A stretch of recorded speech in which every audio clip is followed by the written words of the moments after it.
Vector R1 हो जाएगा। ठीक है, क्योंकि ये सभी क्या है, इसकी स्थित सदिश है। ठीक, आगे देखते हैं। इसी प्रकार आपका जो है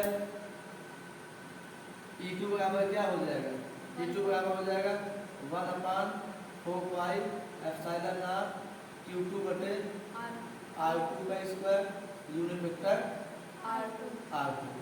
ये हो जाएगा आपका समीकरण, नहीं ये आपका समीकरण 1 हो जाएगा ना, ये आपका 2 हो जाएगा, ये हो जाएगा 3।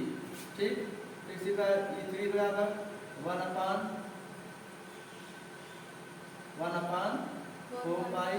एप्सिलॉन नॉट Q3 बटे R3 का whole square unit vector R3 समीकरण 4।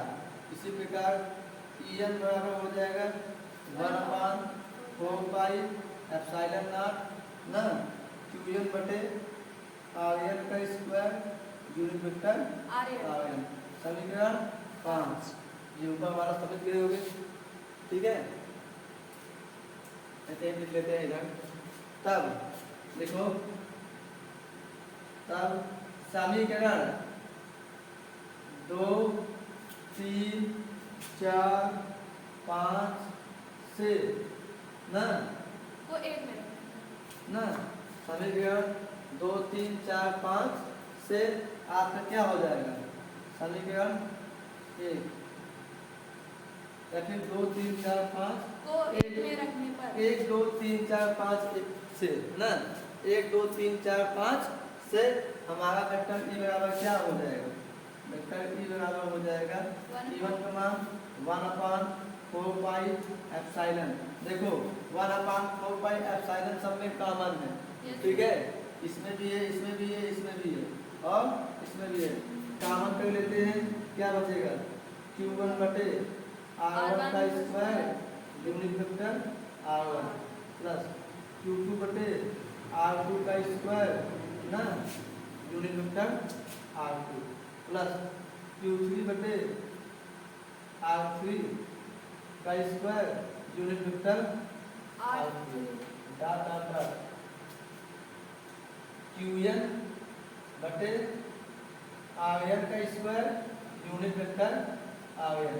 ठीक, ये तो हो गया आपका टोटल क्या, विद्युत क्षेत्र की तीव्रता है।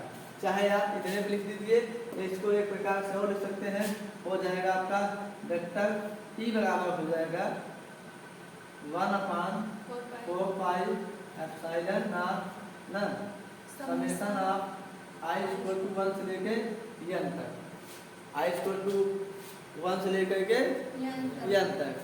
ठीक है, यहाँ क्या हो जाएगा QI बटे RI का स्क्वायर यूनिट वेक्टर RI शुरुआत से ना I बराबर 1 से लेकर के आपका समेशन मतलब 1 से लेकर के n तक का सबका क्या हो गया, समेशन मतलब सबका जोड़ हो गया है। तो ये हो गया आपका क्या, विद्युत क्षेत्र की तीव्रता। एक बार फिर से ध्यान देते हैं, मान लेते हैं किसी निकाय में Q1, Q2, Q3, Qn आवेश हैं। ठीक है, जिनका स्थित सदिश R1, R2, R3 है और Rn है ना। अब हम मान लेते हैं यहाँ पे कोई बिंदु P है जिससे हमें विद्युत क्षेत्र की तीव्रता ज्ञात करनी है। तब अलग अलग आवेशों के द्वारा इस पर अलग अलग विद्युत क्षेत्र की तीव्रता उत्पन्न होगी या विद्युत क्षेत्र में विद्युत का बल लगेगा। ठीक, तो हम कह सकते हैं अध्यारोपण के सिद्धांत से ना, अध्यारोपण सिद्धांत क्या कहता है, किसी बिंदु पर कुल विद्युत क्षेत्र की तीव्रता अलग अलग ना आवेशों के द्वारा उत्पन्न किए गए विद्युत क्षेत्र की तीव्रता के योग के बराबर होती है। अर्थात हमारा E बराबर हो जाएगा E1, E2, E3 और En। अब आप E बराबर इतना होता है ना, विद्युत क्षेत्र की तीव्रता E बराबर क्या होता है 1/4 एप्सिलॉन नॉट Q बटे R स्क्वायर। तो E1 बराबर 1/4 एप्सिलॉन नॉट Q1 बटे R1, E2 बराबर Q2 बटे R2, Q3 बटे R3, Qn बटे Rn। ठीक है, इन सभी का मान सभी की ओर रख दीजिए तो आपको 1/4 एप्सिलॉन नॉट कॉमन हो जाएगा ना, आपका बचेगा ये सारा मान। चाहे तो आप इतना लिख दीजिए, चाहे फिर आप इसको और साफ करके इतना लिख सकते हैं। समेशन आप i इक्वल टू 1 से लेकर के यहाँ तक QI बटे RI यूनिट वेक्टर RI। ठीक, यस सर। कोई दिक्कत?